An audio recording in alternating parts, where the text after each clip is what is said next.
Welcome to the CBS Radio Mystery Theater Archives, the only YouTube channel which has the original classic episodes of the CBS Radio Mystery Theater in order with no ads.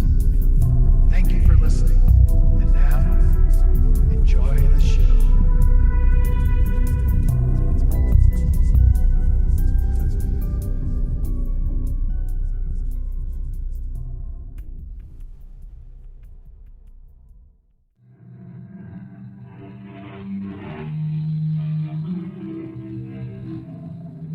Come in. Welcome. I'm E.G. Marshall. At the end of May this year of our Lord 1977, another legend passed into history. The last of the great Orient Expresses, Europe's most famous railroad train, made its last run. This is a tale of two people who planned to be on that last run from Istanbul, Turkey to Paris, France, and who found out, with Robert Burns' mouse, that even the best laid plans are at the mercy of fate. Or, even worse, men of no conscience. Put up your hands, please. And don't move. Now, wait a minute. Whoever you are... Shut up. Inside. All right, but... Don't argue with him, Diana. That's a Stalonica 57 he's toting. What's that, Bob? A machine gun. Real bullets, too.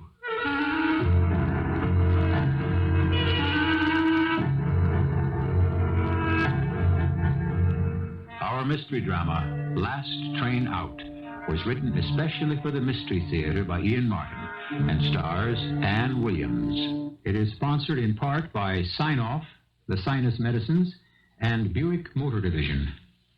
I'll be back shortly with Act One. You must all be familiar with Diana Sherwood. Remember her as the wistful and winning child movie star of the 50s? Then her amazing turn away from success and riches to go to college and take her degree, and later go through a long apprenticeship as a reporter. Finally, the third stage, her return to the public in a new field, in television, as a news reporter and brilliant interviewer. Now, at the peak of her career, she's driving through eastern Turkey on special assignment with Bob Hart, her cameraman-producer, an assignment whose wrap-up is planned to take place on the Orient Express. Can't you go a little faster, Bob? Well, what's the hurry, Diana? We're still on vacation. Oh, vacation. 3 short, glorious days. Oh, I love you. All the shows we've done together. All the corners of the world we've poked into. And you wait till here to tell me. When in Rome.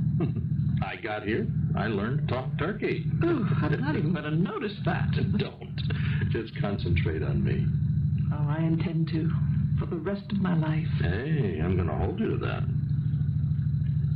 I want to kiss you.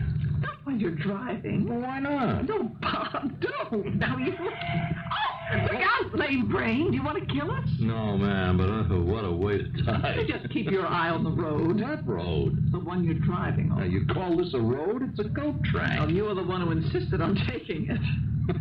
Well, I wanted to be by the water. Very romantic at sundown. And very late.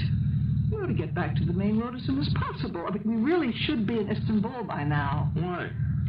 Because we have a whole section of the documentary to shoot on the Orient Express tomorrow. Remember? Well, of course, darling. Hey, the road's getting better. I give her the gun. Now, you satisfied with what we filmed so far? Oh, yes.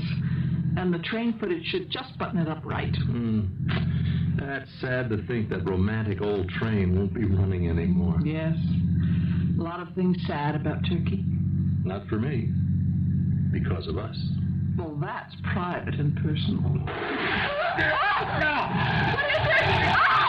Oh! Hang on to me, Diana. Hang on!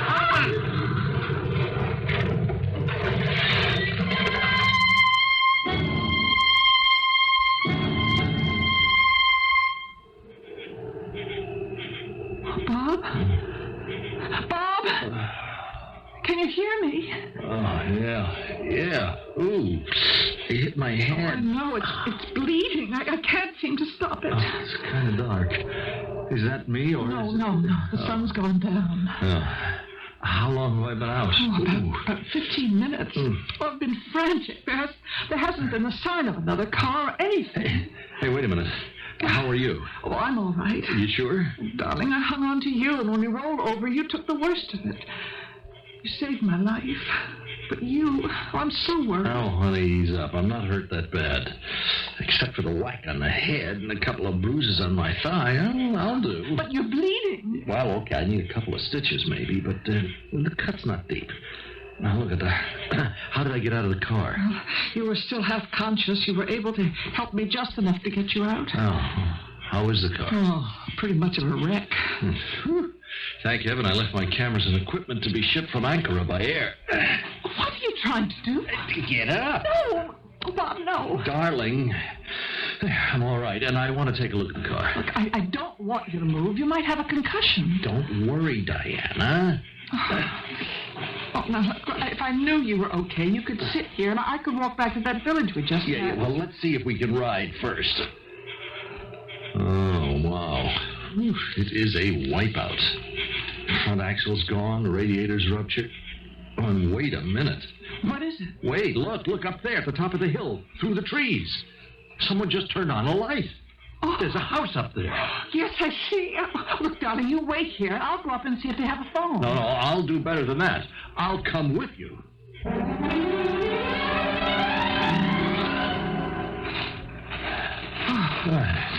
This darn place was farther away than I thought.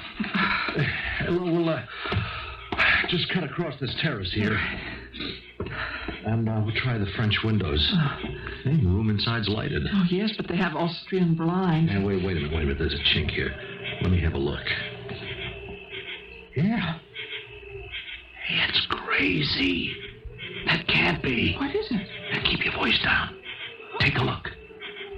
Two men. Let's knock. Hold it.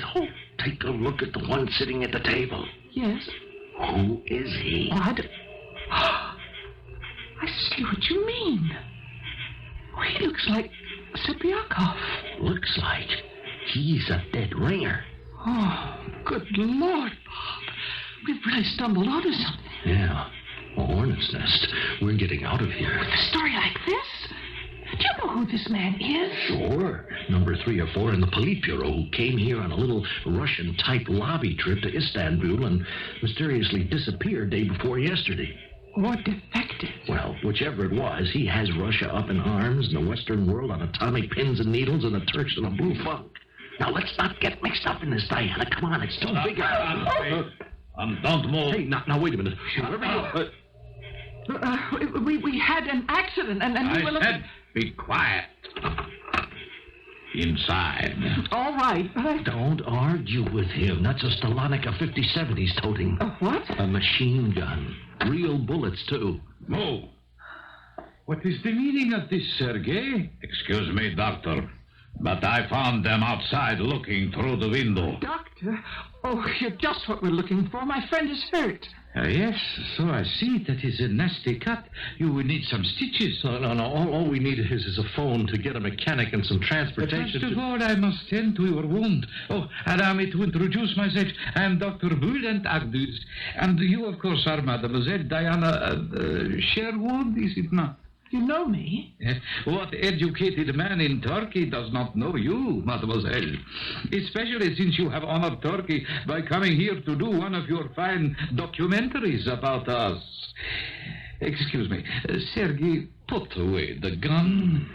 But I found them spying on you. Sergei! As you ordered, doctor. You will pardon me, Mademoiselle Sherwood, and... This is my cameraman, Mr. Robert Hart. Yes. If you will excuse me, this gentleman here with me was just leaving. Sergei, please see my patient to the door. Look, if you just let us make a phone call, you can go ahead with your patient. No, we were all finished. Sergei? Yes, doctor. Good night, Mr. Cheeman. Now, just follow my instructions, and I'm sure you will find your condition will improve rapidly. No, don't say anything. I am more than glad to have been of help. Now then, Won't you sit down, Mademoiselle Sherwood, for I have a look at the gentleman's injury? Thank you. But while you're treating Bob, couldn't I phone for help? Unfortunately, no. Well, why not? I have no phone. A doctor? This is my home, not my office. I value my privacy. Well, you don't seem to get much of it. What about the patient who just left? What about him, Mr. Hart? I think what Bob meant is that if this isn't your office... Shall we say that he is just an old friend who dropped by? Oh, yeah, okay. Sure, we don't care about him, Dr. Akduz. Now, all we want to do is get to Istanbul by tonight. I'm afraid that would be very difficult. Please, let me offer an alternative. Why don't you allow me to invite you to be my guest for the night? I'm afraid that isn't possible. Oh, why not? Well, Mr. Hart and I must leave Istanbul tomorrow on the Orient Express. But the express does not leave until evening. I really must insist that you be my guest. Well, I don't think you understand exactly, Doctor. Miss Sherwood and I are on an assignment from International Broadcasting to deliver a documentary on your country. Oh, I know. I am aware that you have been here already for over 2 weeks. But the last part of our Turkish coverage is to film the Orient Express in transit. Yeah, and, as I guess you know, it makes its last trip tomorrow night. I am aware of that. So, you see, we must get back tonight. Oh, I quite understand. But as a doctor, I must tend to that wound of yours before anything. Yes, Bob, please let him do that. Okay, fine. As long as while he's patching me up, we make some kind of arrangement to get to Istanbul. Without a car and no phone, I don't really see how it is possible. There is also the matter of crossing the Bosphorus to the Thracian side. Well, just get us to the ferry. But how? Can't you have your man drive us in? I'm afraid I can't. Or won't. If you ask me, your invitation to stay sounds more like an order. Perhaps it is. Sergei! Yes, Doctor. Cover me, please. The man behind the gun. Yes, Mr. Hart, I'm afraid after all you are right. My invitation is really an order. You recognized my patient, did you not, Mr. Hart? All right. What if I did?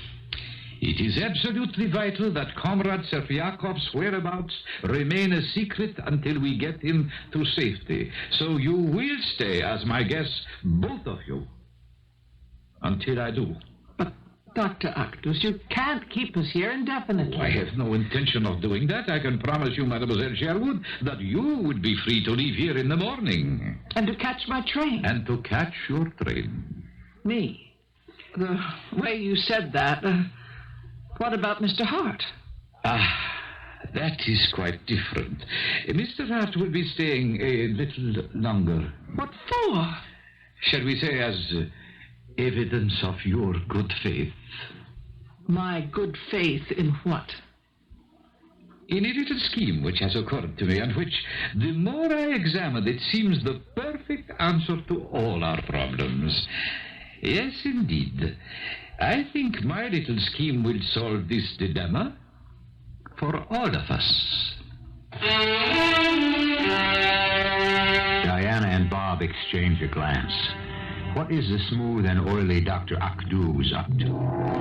One thing has been expressed in the look they have exchanged, a feeling that I'm sure I and you in the audience share, that the insinuating manner of this strange doctor, if indeed he is one, is only a mask that conceals a man who serves no principles except his own, a bad enemy, perhaps an even worse friend. I shall return shortly with Act 2.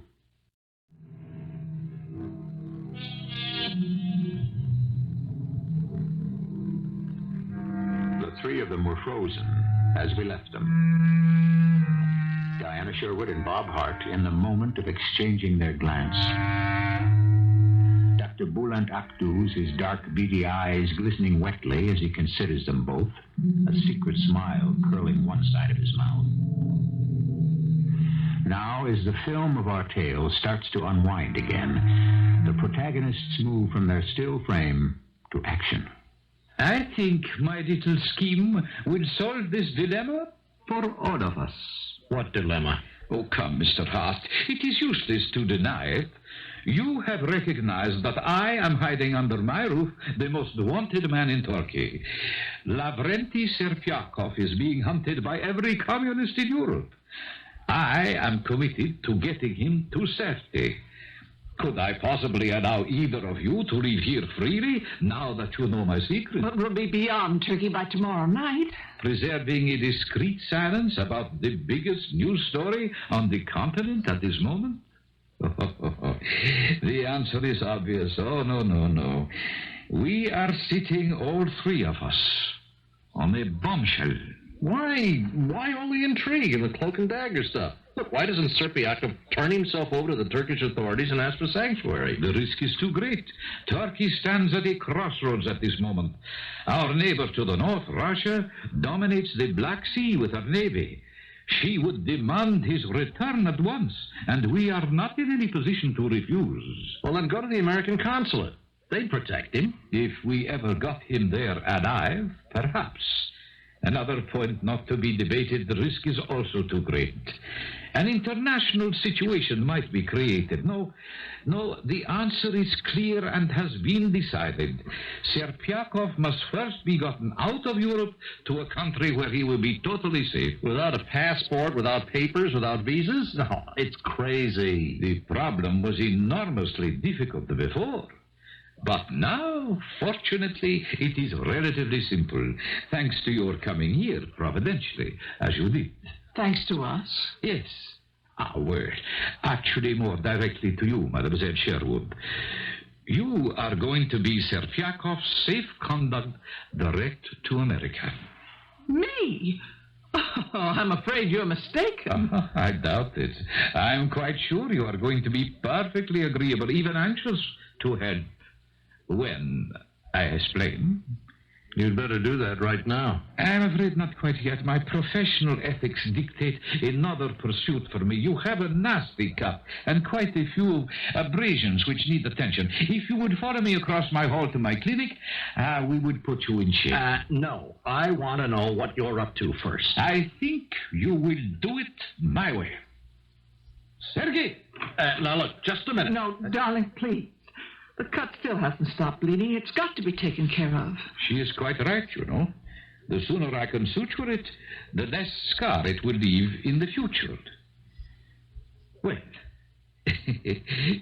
shall we go and try to get rid of the bad blood between us?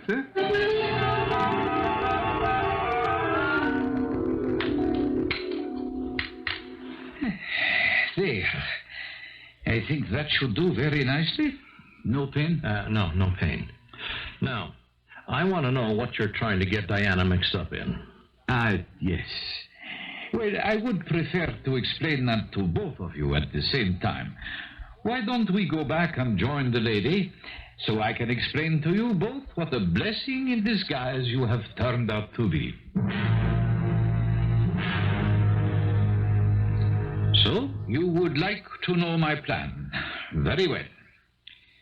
Tomorrow evening, Miss Sherwood will leave as planned on the Orient Express.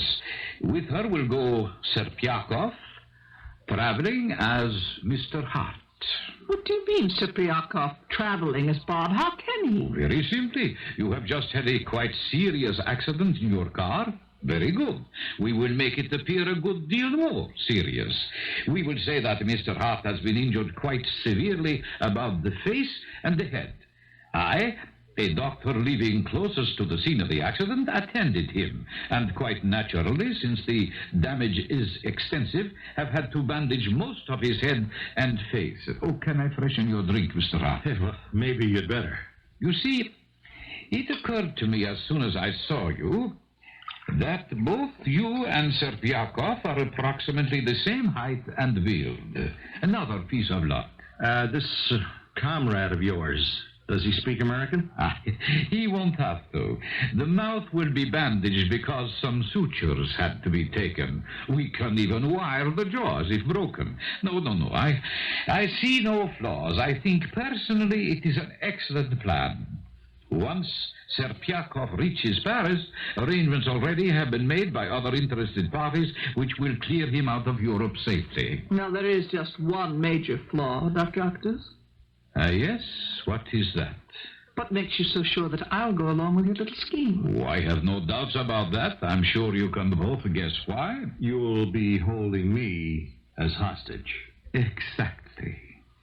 And besides, as a doctor, I will travel with her to Paris, ostensibly to take care of my patient. But to make doubly sure I behave. Shall we say, cooperate? But what if I refuse? How can you? These are desperate times, Miss Sherwood, and make no mistake, I am a desperate man. I lay my life on the line. And I value it highly enough so that I have no compunction about who dies to protect it. Besides, the end itself is good. Once Serpiakov is safe from reprisal, you will realize that he has information of incalculable value to the democracies, particularly yours and Mr. Hart's country. All right. Doctor, you win. Do you think perhaps you can send one of your men to get our bags from the car? I will have it taken care of right away. And may I say that I think you have both been very wise. Oh, one other thing. I don't know, of course, how far your regard for each other has taken you, but I am sure you will realize under the circumstances that you will be shown to separate rooms.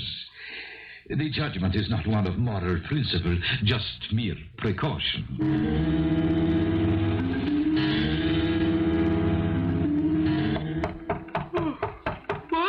Yes? Yeah, who is it? You have a visitor, mademoiselle. Oh, just a minute. Who is it? Open the door. What visitor? Oh! Serpiakov waits for no one. What are you doing here? Comrade Lavrenti Serpiakov, at your service. The commissar has taken a fancy to you, mademoiselle. Get out, Kulak. You have been paid. Leave us alone. For a show, comrade. I wish you luck. Get your hands off me. Stay in my arms until we are sure he is gone. What? He's gone. Yeah, don't be too sure of that. And keep your voice low. He may even be watching. How? There is at least one keyhole in every door, and every wall has ears. Sergei is Russian. I do not trust him. You expect me to trust you? Will you please let me go? I'm sorry. The masquerade was necessary. I had to see you. I've heard of Dr. Akdu's plan. Naturally. Where is the doctor now? Istanbul. He is going to report the accident and set everything in motion. So, I've taken this opportunity to bribe the guard to see you. Why would you have to bribe the guard? Do you think I am any less prisoner than you or your friend Hart? You? Prisoner? Of whom? Of Dr. Akdus, of course. I don't understand. He's the one who's helping you escape. Escape? Once I believed in that, but no longer, because of what you Americans would call the double cross. You have given him the opportunity, you see. I have. Oh, not directly. You are the victims of circumstance, of course. But listen to me. If we go through with Abdul's plan, do you think for one moment I would ever get to Paris? I would be lucky to get as far as Stara Zagora or Sofia. Wherever the express stopped in Bulgaria, I guarantee the communist authorities will be alerted and ready to arrest me. Who would alert them? Those, of course. Do you not see the plan? It is so neat.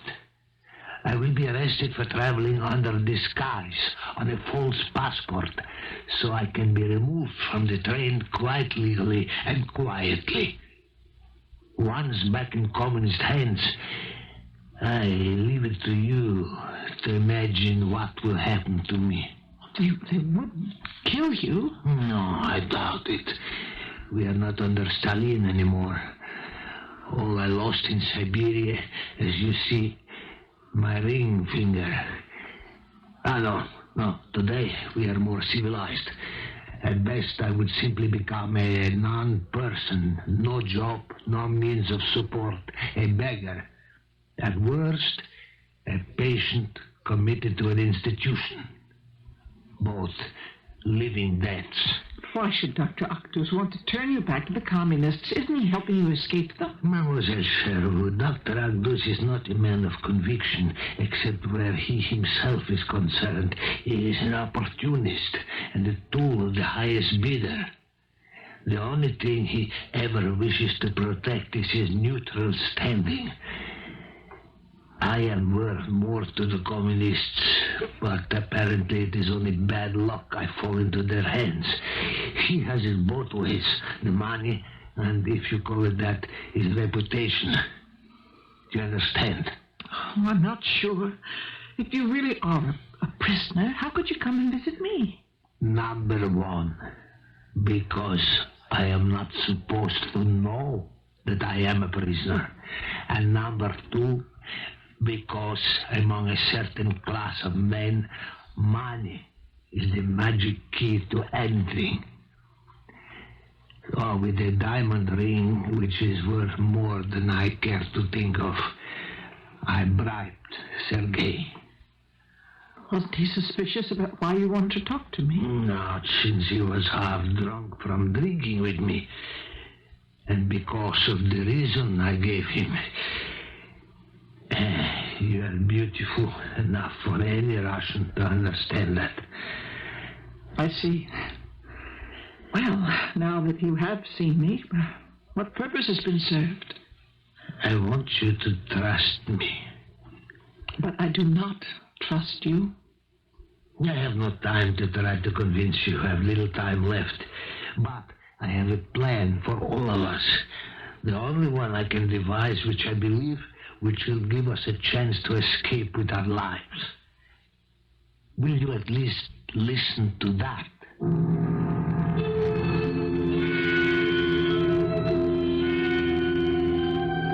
It was George Villiers, the first Duke of Buckingham, who coined the phrase, "The plot thickens." His actual quote was, "I now, the plot thickens very much upon us," which indeed it does, and has, to a point where I'm afraid we must wait to see what happens until I return shortly with Act 3.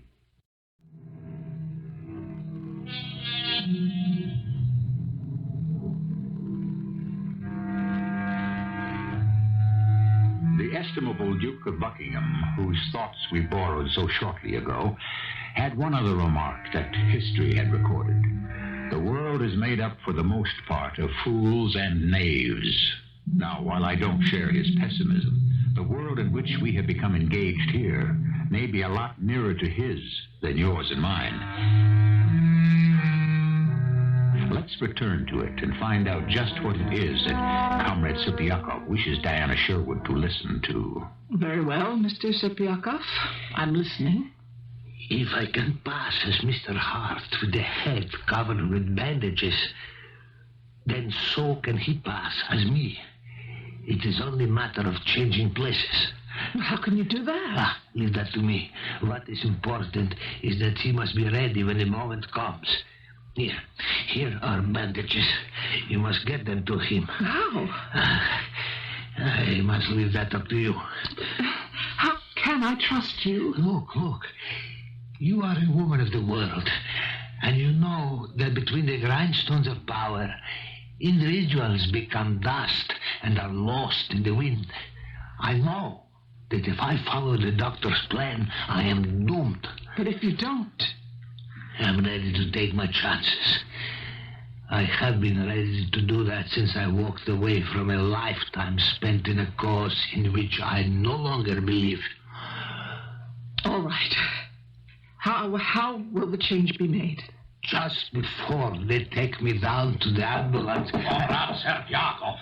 The devil. There is no time.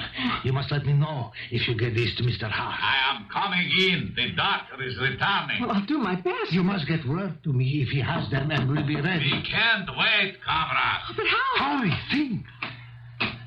Put your arms about me quickly. Think. I'll drop my glove by your door. Good.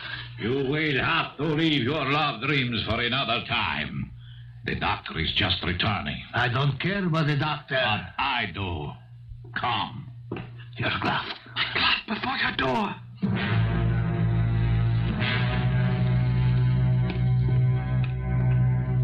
And I trust you slept well, Mademoiselle Sherwood. I wouldn't put much trust in that, Dr. Octus. Or in me? Such a pity. Now, I am allowing you to see Mr. Hart on your promise that you will try nothing foolish. Well, I can promise you that, at least. After all, everything is arranged. I have reassured your network people that you are, well as can be expected. You have been checked out of your hotel. The accident has been reported, the car paid for, and my private ambulance is waiting to take us all to the ferry across the Bosphorus and onto the train. Oh. With the exception of Mr. Hart, of course. His room is just around this corner here.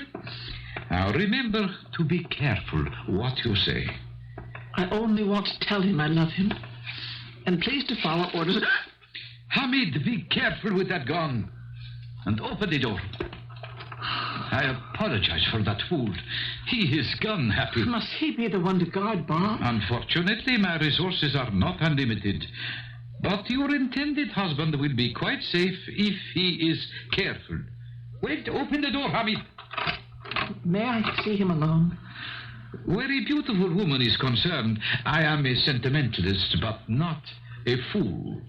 After you, mademoiselle. But I will stay back by the door with Hamid. Diana. Oh, darling, how are you? Oh, tolerable.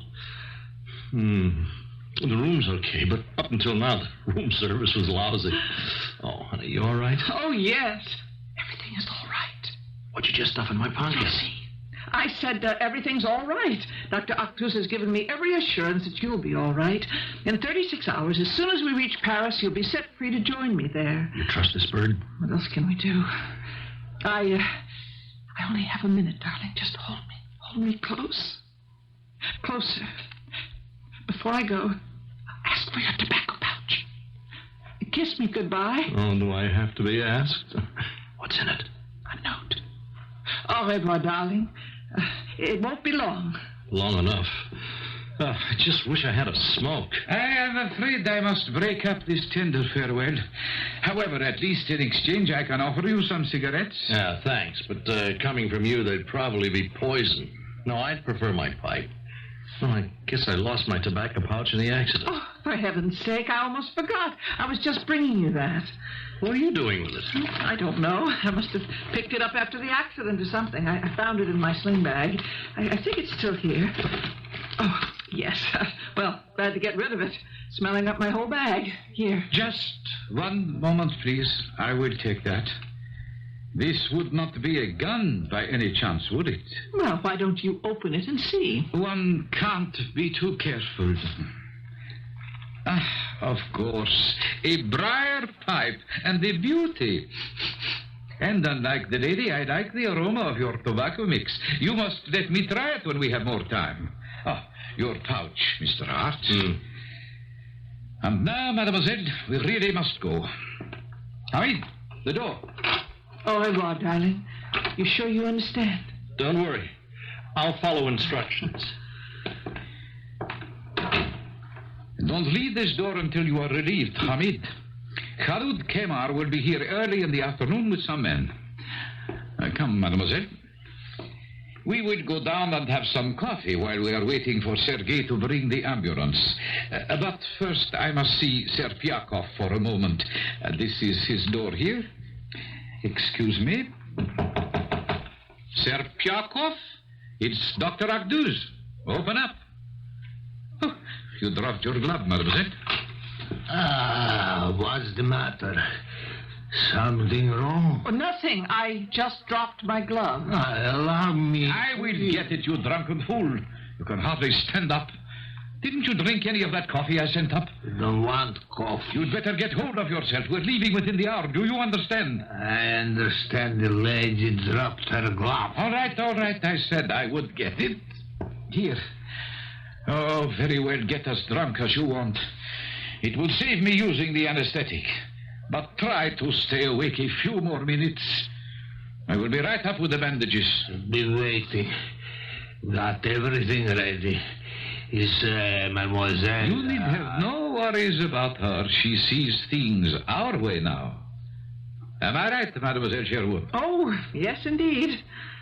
Comrade Serpiakov can be sure I intend to do my part.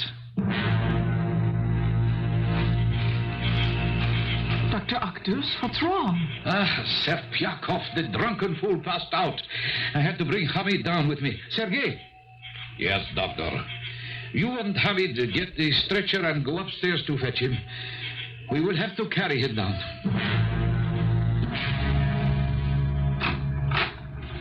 Mr. Hart, It's not the invisible man, though I may look like it. I am Serpiakov. Oh, so I gather from the headdress. Come. It is time to change places. We must hurry. Hey, how did you get past my guard? He has gone downstairs to bring up the stretcher for me. Leaving the door unlocked? A fortunate oversight. Come. You must get to my room and stretch out on the bed. Remember, you are dead to the world. And what about you? I will take care of myself. When that fool with the gun who is supposed to guard you comes back, I will break his neck and escape.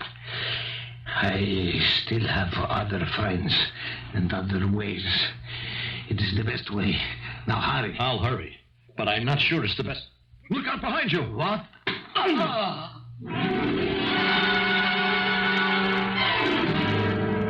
Hurry it up, Sergei. Get him in the ambulance. Oh, what's wrong with him? Serpiakov, dead to the world, drunk. Hurry, Sergei. Come on, Hammond. Lift your end of the stretcher higher. No, watch his hand. His hand? Yes. What is it, mademoiselle? His left hand, the fourth finger. Oh, yes, it is missing. That is an old accident. Ah, you are very observant. Thank you. I will take care of bandaging that on the way to the station. If someone had noticed that, Comrade Serpiakov would never have passed for Mr. Hart, would he?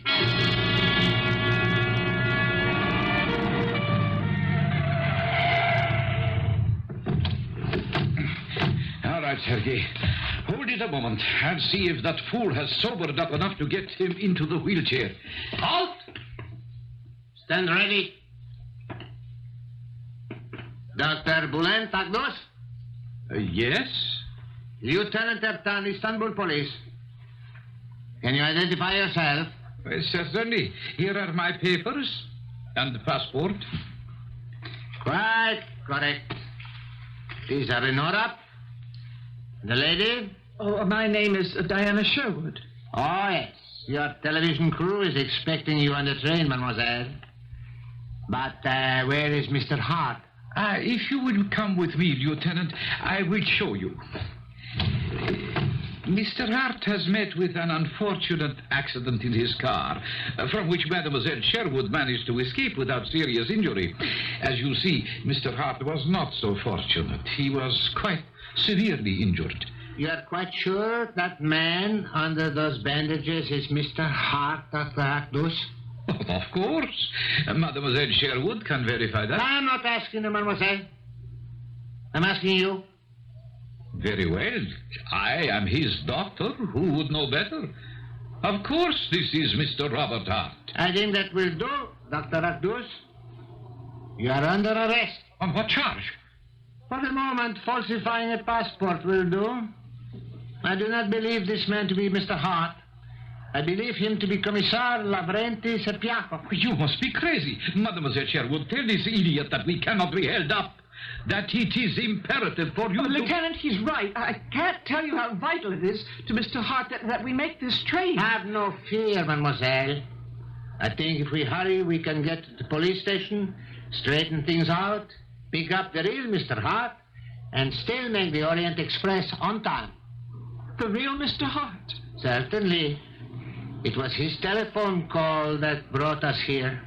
And I'm sure by now he has reached the police station in safety.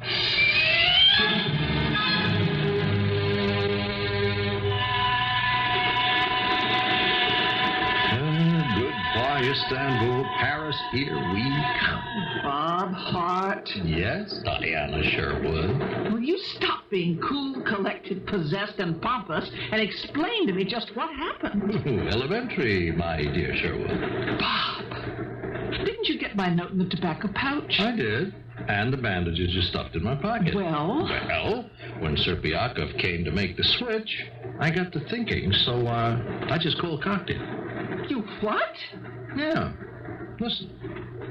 Up until your try, I figured my chances were 0. You know, Akduz was going to have me killed the moment his gunsel came back. So, I was all ready with my little weapon. What weapon? Bar of soap in my sock. Makes a perfect sandbag. I saw it somewhere on the big glass tube. So I conked Serpiakov with it, and I lugged him back to his room before the muscle boys realized anything was wrong. And when the guard came back? Well, I was pretty expert by then. I left the door open, and when Hammond poked his knucklehead in, pow! Yeah, well, then I called the police, and darling, here we are. Oh, but why, Bob? Why? Why take all that risk when the other way... Because, my love, Serpiakov would never have turned himself in. This boy wasn't reformed. He was running for his life. Anyway, I've always wanted to sandbag a real live communist. But most of all because... Because? Because I didn't want to lose you. I knew the moment Akduz handed Serpiakov over to his fellow commissars, he'd have to waste you as well as me. And that's one way. I wasn't going to let this production end. Oh, darling, I owe you my life. As long as you feel that way, I'm taking it over from now on.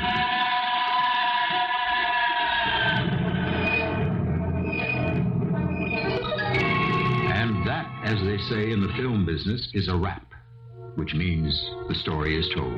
The last shot is taken. The film is in the can. The actors go home, the studio sets disappear, the lights go out, and the Orient Express fades out of reality and into the pages of history. I'll be back shortly.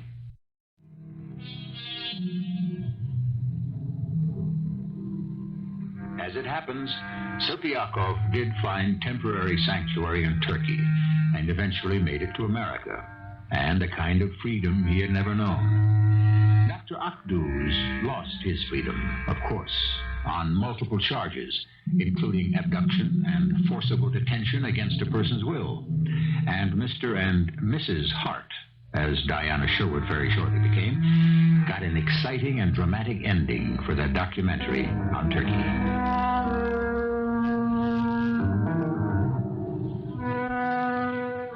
Our cast included Ann Williams, Earl Hammond, Robert Dryden, and Ian Martin. The entire production was under the direction of Hyman Brown. This is E.G. Marshall inviting you to return to our Mystery Theater for another adventure in the macabre. Until next time, pleasant dreams.